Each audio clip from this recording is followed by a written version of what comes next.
Imagine करो कि आप अमेज़ॉन ओपन करते हो और वहाँ पे प्रोडक्ट की इमेज ही ना दिखे, या फिर इंस्टाग्राम ओपन करते हो और वहाँ पे सिर्फ तुम्हारा टेक्स्ट लिखा हो, इमेज शो ही ना हो, या फिर तुम यूट्यूब पे वीडियो देख रहे हो और वीडियो का थंबनेल ही ना लगाओ। तो क्या तुम ऐसी वेबसाइट यूज़ करना चाहोगे? बिल्कुल नहीं। तो इमेजेस क्या करता है, वो वेबसाइट को अट्रैक्टिव और प्रोफेशनल बनाता है। तो आज की वीडियो में हम लोग यही सीखने वाले हैं कि HTML में इमेज ऐड करना कैसे प्रोफेशनल वे में। ठीक है। तो हेलो एवरीवन, मेरा नाम है हरिओम और आप देख रहे हो कोडेक्सोजेन। पिछली वीडियो में हमने क्या पढ़ा था, लिंक्स के बारे में।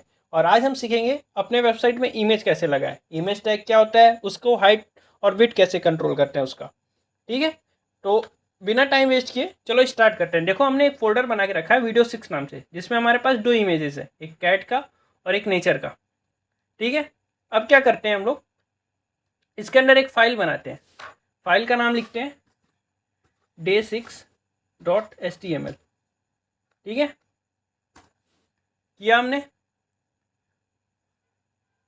अब क्या करते हैं, day6.html हो गया। अब इसमें बॉयलर प्लेट लिखते हैं। ठीक है, बॉयलर प्लेट कोड ये हो गया। अब यहाँ पे हमारा टाइटल क्या लिखते हैं, इमेज टैग। आज हम लोग क्या पढ़ने वाले, इमेज टैग ही।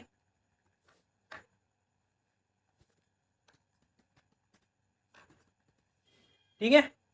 अब देखो, स्टार्ट करने से पहले समझते हैं हम लोग कि इमेज टैग ज़रूरी क्यों है। तो देखो, किसी वेबसाइट में इमेज का यूज़ करना, उससे क्या होता है, यूज़र का एक्सपीरियंस अच्छा होता है।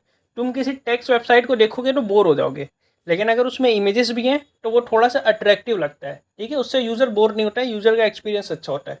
फिर वेबसाइट की डिज़ाइन बेटर करने के लिए इमेज का यूज़ होता है। मान लो तुम कोई प्लेटफॉर्म बना रहे हो ऐसा, जहाँ पे तुम कोई चीज़ सेल करना चाहते हो, ई कॉमर्स प्लेटफॉर्म, तो वहाँ पे तुम अपना प्रोडक्ट शोकेस कर सकते हो। ब्रांडिंग के लिए यूज़ होता है इमेज, और फिर एसईओ के लिए। तो ऑलमोस्ट हर वेबसाइट जो होती है वो इमेज यूज़ ही करती है। जैसे अमेजोन हो गया, फ्लिपकार्ट हो गया, इंस्टाग्राम हो गया, फेसबुक हो गया, या फिर कोई व्लॉगिंग वेबसाइट हो गई, या फिर कोई पोर्टफोलियो वेबसाइट है। इसलिए इमेज का कॉन्सेप्ट जो होता है वो बहुत इंपॉर्टेंट हो जाता है। तो चलो स्टार्ट करते हैं। सबसे पहले बात करते हैं इमेज टैग की। ठीक है, किसकी, इमेज टैग की। इमेज लिखा हमने, फिर एसआरसी। एसआरसी में क्या लिखेंगे हम लोग, हमारे पास क्या है, कैट की इमेज है,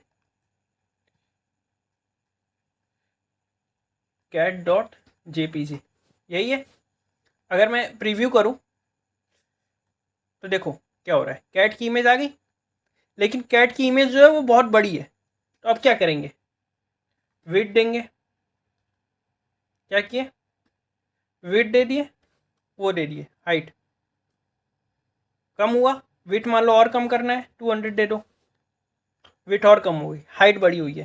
ठीक है, हाइट को कम करना है तो 150 कर दो, तो हाइट कम हो गई ना। तो अब देखो क्या किया हमने, हमने एसआरसी लिखा, विड्थ लिखा, हाइट लिखा, और फिर एएलटी में लिखा एक्यूट कैट। अब कि देखो एएलटी का काम क्या होता है, इमेज टैग समझ में आ गया कैसे ऐड करना है। हम लोग इमेज लिखेंगे, फिर उसके अंदर एसआरसी, एसआरसी के अंदर ये क्या है, हमारा इमेज की लोकेशन है। अब देखो, हमेशा ट्राई करना है तुम जो भी इमेज यूज़ करो उसको उसी फोल्डर में रखना है जिस फोल्डर में तुम्हारा तुम कोड लिख रहे हो। उससे क्या होगा कि ईजी हो जाएगा। ठीक है, एक्सेस करना ईजी हो जाएगा और डिप्लॉय करना भी ईजी हो जाता है। क्लियर है। अब देखो, विथ हाइट से तुम क्या कर रहे हो, इमेज के विथ हाइट कंट्रोल कर रहे हो, और एएलटी क्या करता है, वो इमेज की इंफॉर्मेशन देता है। ठीक है, मान लो यहाँ पे तुम कैट्स लिख दिए और इमेज तुम्हारे पास है नहीं, फिर वो क्या करेगा, हमने जो एएलटी में लिखा है अक्यूट कैट, वो यहाँ पे लिख के आ जाएगा। इसका मतलब क्या हुआ कि अगर तुम्हारे पास इमेज अवेलेबल नहीं है या फिर लोड नहीं हो पा रहा है, तो वहाँ पे वो बता देगा कि वो इमेज किस चीज़ से है, किस चीज़ के रिगार्डिंग है। ठीक है, किस चीज़ से रिलेटेड है। तो उससे क्या होगा, यूज़र समझ जाएगा कि किस चीज़ की बात हो रही है। क्लियर है। अब देखो, एसआरसी एट्रीब्यूट, एसआरसी का मतलब ही होता है सोर्स। ठीक है, सोर्स मतलब कि तुम इमेज कहाँ से ला रहे हो। जैसे हमारा सेम फाइल में था तो हमने यहाँ पे डायरेक्ट वो लिख दिया। अभी मान लो मुझे कहीं गूगल से लेना होता तो हम यहाँ पे क्या करते, उस इमेज की लिंक डालते। ठीक है, क्या करते, उस इमेज का लिंक डालते। तो वो जैसे मान लो करके दिखाते हैं।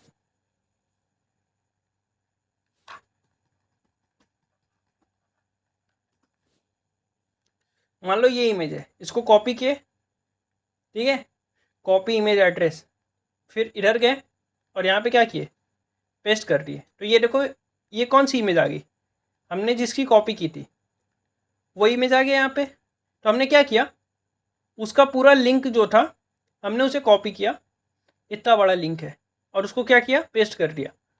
क्लियर है?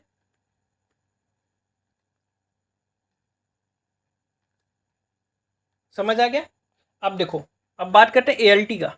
एएलटी का काम सिंपल सा है कि तुम्हें क्या करना है, तुम जो इमेज यूज़ कर रहे हो उसके बारे में इंफॉर्मेशन देनी है। ठीक है, कि वो इमेज किस चीज़ से रिलेटेड है। प्रोफेशनल जितने भी वेबसाइट तुम बनाओगे उसमें एएलटी टैग इमेज के साथ लगाना बहुत ज़रूरी है, क्योंकि बाय चांस अगर तुम्हारा इमेज लोड नहीं हो पाता है तो वहाँ पे मान लो हम यहाँ से एएलटी टैग हटा दें और यहाँ पे इमेज की लोकेशन गलत डाल दें, तो वो ऐसे स्पेस लेगा और यूज़र का एक्सपीरियंस ख़राब होगा। अब यूज़र सोचेगा कि ये इमेज किस चीज़ से है। ठीक है, तो उसके लिए क्या करते हैं हम लोग एएलटी टैग यूज़ करते हैं। उससे क्या होगा कि तुम जैसे यहाँ पे लोकेशन तुम गलत डाले या फिर इमेज किसी भी वजह से लोड नहीं हो पाई, तो यहाँ पे लिख के दे देगा अ क्यूट कैट, यानी ये जो इमेज था हमारे पास वो किसी कैट का था, कैट से रिलेटेड था। ठीक है, समझ आया?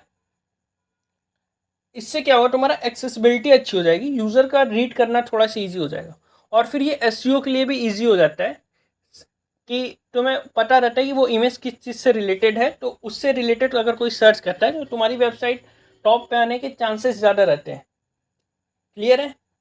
अब ऐसा नहीं है कि एएलटी में कुछ भी लिख दो, यहाँ पे लिख दो इमेज, नहीं, यहाँ पे कोशिश करो वही लिखने की जिससे रिलेटेड मतलब इमेज जो बता रहा है। क्लियर है? अब बात करते हैं विड्थ और हाइट की। हमने यहाँ पे विड्थ लिखा है और हाइट लिखा है। ठीक है, विड्थ क्या करता है, ये कंट्रोल करता है विड्थ, और हाइट क्या कंट्रोल करता है, ये। अब विड्थ हाइट से क्या होता है, तुम इमेज की साइज को कंट्रोल कर सकते हो। अब मान लो मैं हाइट नहीं देता हूँ तो ये क्या करेगा, ऑटो एडजस्ट कर लेगा हाइट को। जैसे मान लो मैं यहाँ पे अगर इमेज की साइज बढ़ा दूँ 300 कर दूँ तो भी ये हाइट अपने आप से एडजस्ट कर लेगा। ठीक है, लेकिन अगर मैं क्या करूँ कि हाइट रहने दूँ और वेट हटा दूँ तो भी ये एडजस्ट कर लेगा, बट दिक्कत क्या आएगी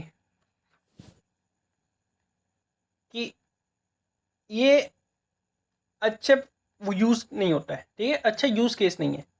मैक्सिमम आदमी ट्राई क्या करता है, जो भी डेवलपर होता है वो ट्राई क्या करता है, वो ट्राई करता है कि हम विड्थ दें, हाइट इग्नोर कर दें। उससे क्या होगा, इमेज अपने आप से एडजस्ट कर लेगा। ठीक है, क्लियर है?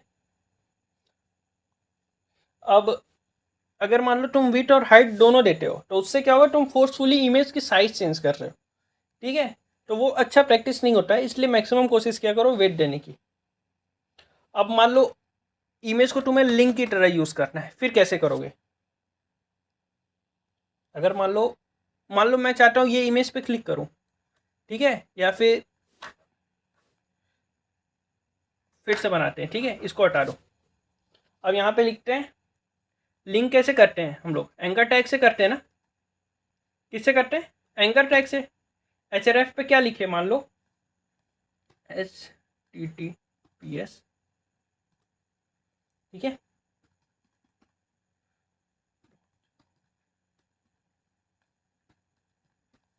ये क्या है, अब यहाँ पे मान लो गूगल लिख दो, इससे क्या खुलेगा, इस पर क्लिक करने से क्या खुलेगा, गूगल खुलेगा। इतना पता है, हमने पिछले वीडियो में ये पढ़ा था ना।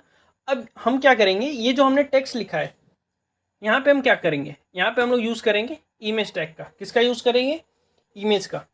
अब मान लो हम क्या लिखते हैं, IMG। ठीक है, अब इमेज टैग के अंदर क्या लिखते हैं, SRC। SRC के अंदर क्या लिखेंगे हम, मान लो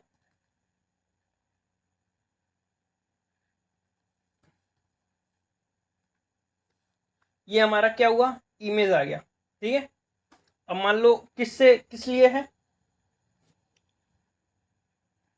नेचर का इमेज है। अब विड्थ इसकी ज़्यादा है, हाइट ज़्यादा है, तो विड्थ कर दो 200।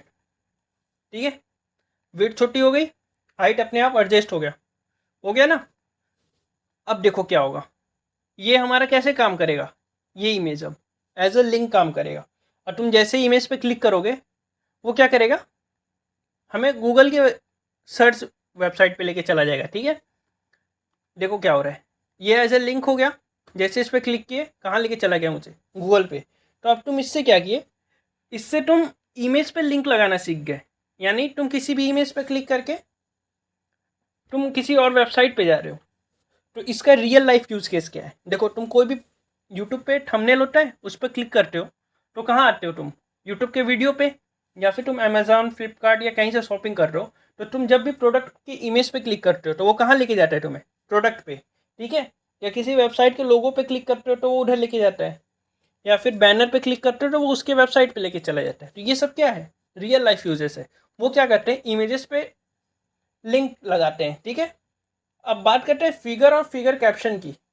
ये क्या है, तो प्रोफेशनल HTML में क्या होता है, इमेज को प्रॉपरली डिस्क्राइब करने के लिए हम लोग यूज़ करते हैं फिगर का और फिगर कैप्शन का। जैसे हमारा यही है, ठीक है, एंकर टैग हटा देते हैं, मान लो हमारा इमेज ही है। अब यहाँ पे क्या करेंगे हम लोग, फिगर टैग लिखे, क्लोज किए, अब इसको उठा के कहाँ लेते आओ, यहाँ पे क्लोज कर दो। ठीक है, तो ये क्या कर रहा है, डिस्क्राइब कर रहा है किसको, हमारा फिगर को। ठीक है, अब मान लो इसके अंदर हम लोग यूज़ करते हैं फिगर कैप्शन को, कि इसका मतलब क्या है कि हमारा जो फिगर ब्लॉक है उसके अंदर हमारा इमेज आएगा। अब क्या करते हैं, यहाँ पे लिखते हैं फिगर कैप्शन। ठीक है, अब यहाँ पे क्या लिख दो, मान लो ब्यूटीफुल नेचर व्यू। तो ये क्या कर रहा है, ये देखो यहाँ पे लिखा है ना, ये क्या कर रहा है, इस इमेज को डिस्क्राइब कर रहा है। अब यहाँ पे कुछ भी लिख सकते हो, तो वो क्या करेगा, डिस्क्राइब करेगा। इससे क्या होगा कि तुम्हारा इमेज किसके बारे में है, उसका कैप्शन क्या है, वो शो होगा। ठीक है, इसका बेनिफिट क्या है फिर, वो तो हम नॉर्मल भी लिखते तो भी शो होता, तो फिर हम लोग फिगर और फिगर कैप्शन के अंदर क्यों लिख रहे हैं। इससे क्या होता है कि तुम्हारा जो वेबसाइट है वो बेटर स्ट्रक्चर होता है, बेटर एक्सेसिबिलिटी प्रोवाइड करता है, प्रोफेशनल HTML की तरह काम करता है, और कोई भी अगर कोड समझना चाहे तो वो अंडरस्टैंड ईजी से हो जाएगा, मतलब आसानी से तुम अंडरस्टैंड कर सकते हो उसको। ठीक है, अब एक बार पूरे चीज़ों को क्या करते हैं, कवर अप कर लेते हैं। ठीक है, कवर कर लेते हैं। क्या हमने क्या क्या देखा, इमेज टैग देखा, ऐड किया इमेज, जैसे यहाँ पे फिर से करो IMG SRC, यहाँ पे क्या करो cat.jpg। ठीक है, फिर क्या करो, विड्थ दे दो 200, हाइट अपने आप हो जाएगा, ALT दे दो क्यूट कैट। अब देखो क्या हो रहा है, हमने नॉर्मल जब यूज़ किया था तो हमारा कैट का इमेज यहाँ पे आ रहा था, लेकिन जैसे ही हमने फिगर कैप्शन में यूज़ किया ये, तो हमारा ये इधर आ रहा है। ठीक है, क्लियर है। अब मान लो इसको तुम्हें ओपन करना है कहाँ पे, ब्राउज़र में, गो लाइव पे क्लिक करो, चेक करो ब्राउज़र में।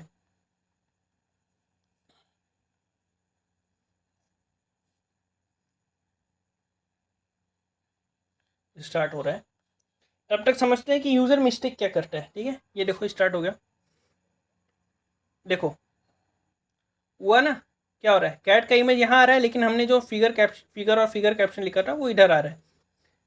समझ आया कैसे वेबसाइट में शो हो रहा है।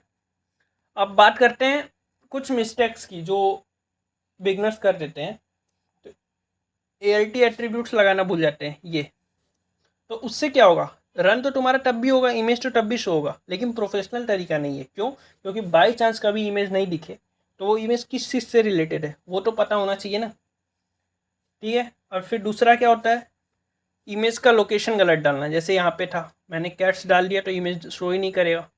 जैसे प्रीव्यू पे क्लिक करो, यहाँ पे कैट की इमेज है, हम जैसे यहाँ पे कैट्स डाल दिया, अब ये फाइल एग्जिस्ट ही नहीं करती है, तो क्या करेगा, जो हमने ALT में लिखा है वो शो करेगा। ठीक है, तीसरा मिस्टेक क्या होता है कि तुम जो इमेज है उसको किसी और फोल्डर में डाल दो, तो उधर से एक्सेस करना थोड़ा सा मुश्किल हो जाता है। और फिर एक और प्रॉब्लम होती है कि जो इमेज है उसकी साइज़ जो है वो काफ़ी ज़्यादा बड़ी होना, उससे क्या होता है कि तुम्हारा वेबसाइट स्लो होता है। क्लियर है। अब बात करते हैं कुछ इंटरव्यू क्वेश्चन की। तो देखो, अगर तुमसे पूछा जाए इमेज इंसर्ट करने के लिए कौन सा टैग यूज़ होता है, तो क्या कौन सा टैग होता है, IMG टैग। ये कैसा टैग है, एम्प्टी टैग है। फिर SRC एट्रीब्यूट का पर्पस क्या है अगर पूछा जाए तो क्या बोलोगे, इमेज का पाथ डिफाइन करने के लिए। इमेज का पाथ का मतलब कि इमेज कौन से लोकेशन पे है, वो सोर्स क्या है उसका। अगर फिर तुमसे पूछा जाए ALT एट्रीब्यूट क्यों यूज़ करते हैं हम लोग, तो उसके लिए क्या बोलोगे, एक्सेसिबिलिटी के लिए, SEO और फॉल बैक टेक्स्ट के लिए करते हैं, ठीक है। अब अगर तुमसे पूछ लिया कि क्या इमेज टैग का क्लोजिंग टैग होता है, तो बोलोगे क्या, नहीं, इमेज टैग का कोई क्लोजिंग टैग नहीं होता है। क्यों नहीं होता है, क्योंकि ये एक एम्प्टी टैग है, ठीक है। तो आई होप आपको इमेज टैग पूरा समझ में आ गया होगा। तो ये एक असेसमेंट की तरह ले लो इसको, कि तुम्हें क्या करना है, खुद से एक इमेज डाउनलोड करना है, उसको ऐड करना है अपने वेबसाइट पे, उसमें ALT एट्रीब्यूट्स लगाओ, उसका विड्थ और हाइट सेट करो, अगर हाइट सेट करना है तो। फिर इमेज को जो है क्लिकेबल बनाओ, यानी इमेज पे क्लिक करने पे कोई वेबसाइट ओपन हो, और फिर फिगर और फिगर कैप्शन का भी यूज़ करना, ठीक है। और ब्राउज़र में रन करके आउटपुट चेक करो क्या तुमसे हो रहा है या नहीं। तो वीडियो समझ में आ गई होगी, क्या करना है, सिंपल सा, वीडियो को लाइक करना है, दोस्तों में शेयर करना है, और हाँ, चैनल सब्सक्राइब ज़रूर करना है। तो चैनल सब्सक्राइब करना भूलना मत, और सीरीज़ को जाके प्लेलिस्ट चेक करो चैनल पे ज़रूर से। तो मिलते हैं नेक्स्ट वीडियो में। नेक्स्ट वीडियो में हम सीखेंगे HTML लिस्ट, यानी ऑर्डर लिस्ट क्या होता है, अनऑर्डर लिस्ट क्या होता है, नेस्टेड लिस्ट क्या होता है, और डिस्क्रिप्शन लिस्ट क्या होता है। और आप मैक्सिमम जो होता है नेविगेशन बार इन्हीं से बनता है, ठीक है। तो बहुत ज़्यादा इंपॉर्टेंट टॉपिक है। तो मिलते हैं आपको अगली वीडियो में, तब तक के लिए बाय बाय। चैनल सब्सक्राइब जरूर कर देना और अपना ख्याल रखना।